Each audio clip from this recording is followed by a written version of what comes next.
जय माता दी, नमस्ते, प्रणाम। आप सभी लोग का स्वागत अभिनंदन करती हूँ अपने चैनल में। आज आप सबके बीच में एक बहुत दर्द भरी सी सोहर गीत लेके आए हैं कि एक तिरिया किस तरह से गंगा माँ के सामने खड़ी होकर क्या मांग रही है। आप लोग मेरे वीडियो के माध्यम से सुनना और अपना प्यारा सी कमेंट करके ज़रूर बताना। आप लोग चैनल पे आना तो मेरे वीडियो को फुल वॉच करके अपना एक प्यारा सा कमेंट करके ज़रूर अपना आशीर्वाद दिला दी हैं। जय माता दी।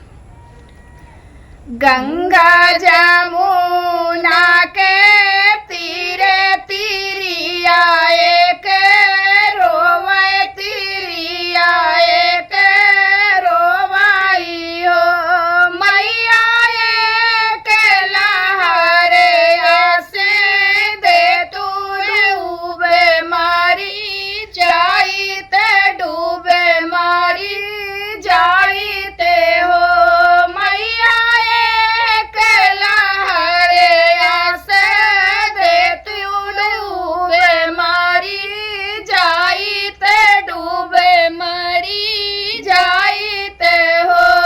जल में से निकली मायरिया तादू से ढाके हथली है कू से ढाके हथली है हो तिरिया कावन भी पतया से भारी जियल नाही चाहू जियल नाही चाहिए हो तिरिया कावन भी पतया से भारी जियल नाही चाहिए जियल नहीं चाहिए हो काहो कहो मोरी मैया कहत दुख लागे कहत दुख लगाई हो मैया दुनिया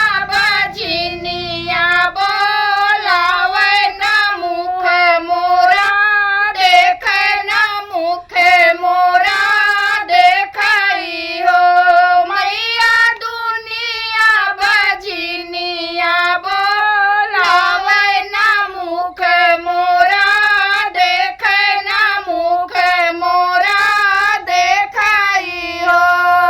जाओ